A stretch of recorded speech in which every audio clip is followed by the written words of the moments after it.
for Muniaban na ama owusa ene na sabre tumaji H trending issues at ACC ewo my musabre na mede ebebram nti ewusa for mwe masona munte emunse wesa se Ghana ha de dan da ensem foforo eniti ewo oman mu na de abeto dwakra ye mu no kra chi wate se hwe enka no eyi free ejemu ane ba pontin ewusa for esemoni ensam ka kire ye fitin dra ekapin polo a trendy amene ensema andra no video ba bonta nakedness ewo mu bia te se ekofo twabo no abeyi no ano nam so nipa gi ni tumu ka se ekofo omuwo sa ensem no ebi omu bonsa ensem no bi omu de video no ba bonta no ehu be hia se obechi oma tumu no ekapin polo watie efutu edema no enwa ba bonte abebo din bi say din no susu se womo ena omo tai ni naked video no echi na obo na danfo na oye ni yonko brebo ate se ode ne ni tu no so se ode oboa no po aye ne papa bi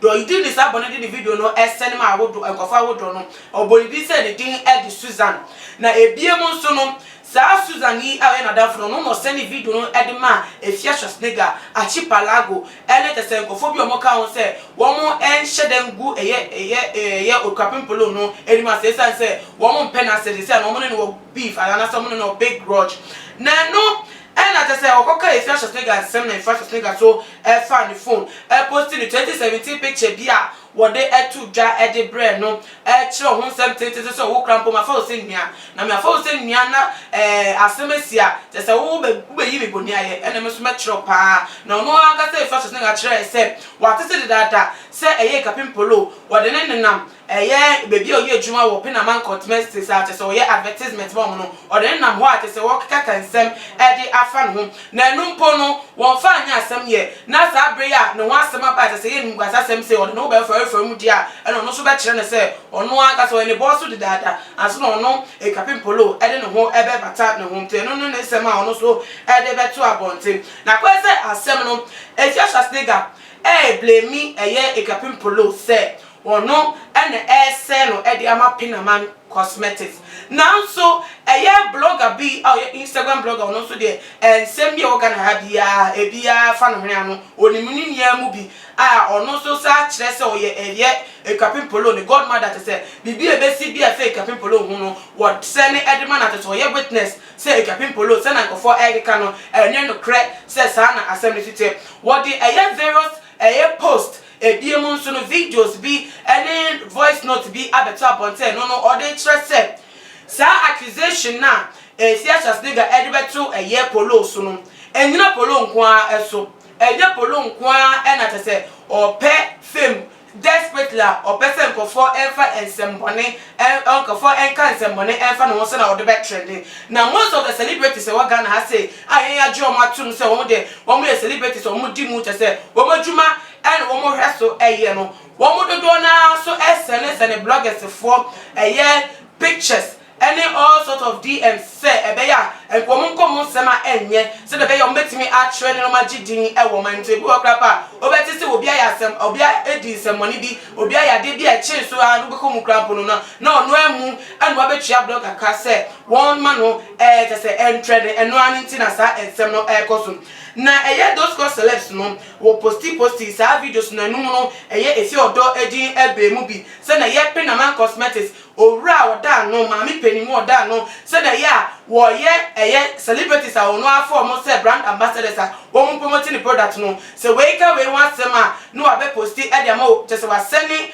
de obi aka no efa obi hu no aseni ama omo na te se okeka omuti ebom se efia Schwarzenegger na ka asemboni bia no afọ we de ma ekapin polo se medical po edi be pie mu bi so no so na wo pay free adverts na te se ebema ni din atona na se FBI form hwe ni nsemu wo mo eni be free ne te se ni sika semu a na no so de asene edema politics obi a wansem no sene de ma nkofo se na be ya obi a information to before bape no hu no we yi ni apie ne bisa for esemani ensem ka che ye go hwe voice note ne te se poster wo de ebetu dwa no emra sesia.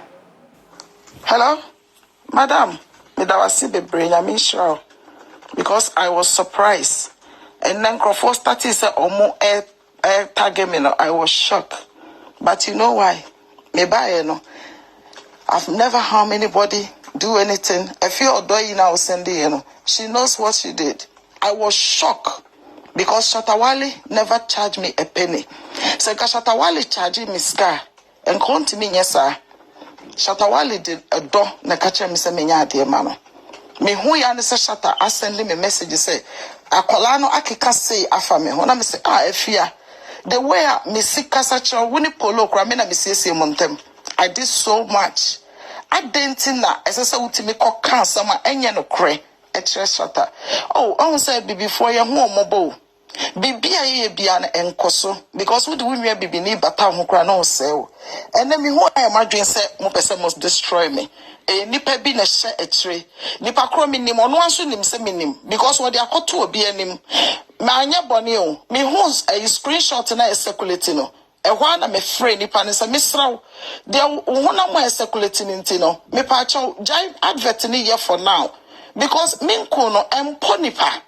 This is all I said. It is a nipa na be shada be behind. Say obesay pina my cosmetics now so am on a platform say on say me Madam Wase. Nka me be fiwa. Sanka mo you still not just a me na wo me. Say girl no say we are laughing. Me and Shatta are laughing. We laughing at you. Hey, me say okay, laugh at me. The people that are you Shatta is using you, doing video and everything. Even you don't have a chair. He give people money. Why don't he give that money to you? He's a Ghana celebrity. Almost send this screenshot. I'm saying from where? I'm saying okay, hold on. Let me Google here. Me Google here. I'm saying DM kills. It doesn't come like that. No, I'm not spelling the DM man. Me right. I'm saying hey, they call YouTube. I'm saying hey, we're a musician, big time musician. I'm almost saying DM if you wanna. DM this is medical. Oh, okay. Oh yeah. And I'm sure he's a very big Ghana celebrity. Obviously, yes, he would like to talk to you. Should we give you a number? And I'm saying, of course. I'm just kind of friendly. Also, one who's a year and he wants to support. I'm saying, really? Today, medical want to support Pinamon Cosmetics without you going to call the thing. Medical want to support Pinamon Cosmetics today. Oh, yes. Okay. I can send you our conversation. No problem. And I'm saying, oh, really? Thank you so much. I will send you conversation when I finish. I will send it to you. I mean, I'm going to send you my sincerity. And I'm saying, oh, may God bless you. Hold on, what I be, I mean, you may tell my crack and I may. Is it dear? My dear thread, O'Brien, where did thread? The ceiling collar, 1 minute. Nebusuafo eno edada otum se ensem ewo krom pa se na eya wo kire se efia wodo oni hwe woni dem atese wono Pinamon Cosmetics ne man sika e ma ne kwoto ekonya po besi dem ma na ho betena so nya no tum se ensem wo krom pa ye celebrate se waga na ha nyama bebre ekoso nebusuafo de oka wo mu kram pa ye mo wa no se mo be kaya ebra ye baseball ebetna ye TV so allergy say efia Schwarzenegger any Clamine and the judges sika $5,000 na ebiem so support so say efia Schwarzenegger na mu no oko despite any ebiem so father this one ko catch rom say we nya cancer breast cancer just obesika e dia koye ne nufu ho rejuma na enum no de ko South Africa koye ne ton koye ne nufu nia no just say ade chi ye efia Schwarzenegger twa video de ne ton na me fie mu just obi akaseti no say no cramp no na nya baseball ho nti ana na wo tu sa na mo na Pinamon Cosmetics just say wo pe advertisement deal keke enunti de nam so ema ne yi no to ede na ti fiama te se video no to me te se o kan se no to krampo no be yi na deja no be yi a kire aman sai se na be yo be nya deal no kwa de wo be ye ede aman na Pinamon so a kire mu se efia se ga no krampo no sa na to no yi ye no nti krampo no wa twe no kra fi ambassador lados ebu to afoga na ha ensem e wa ha na ye de ni edi a kire ensem we se na ye no kra se Pinamon Cosmetics ma me no wo no okika celebrities for iti bom ana se bibi biem ewo mu bia busuafo ye beso ewo tuma GH ye feed you so ye de ni e de chepa and you stay tuned by subscribing the biem so betimi affollow ye ewo Instagram page at @TooMuchGH_ me din Edna ama owusa na me ya doma ye besan e de shabi makram. Me de Isaiah Kodwampo, obetumi afem the great ampo mbrembren. Wonu me nka mo ni ehwe too much G8. Too much G8. Mo ye too much. Na me so me ye am fire. Too much GH. We boy what? Shout out to your fans and everybody who is watching Too Much GH.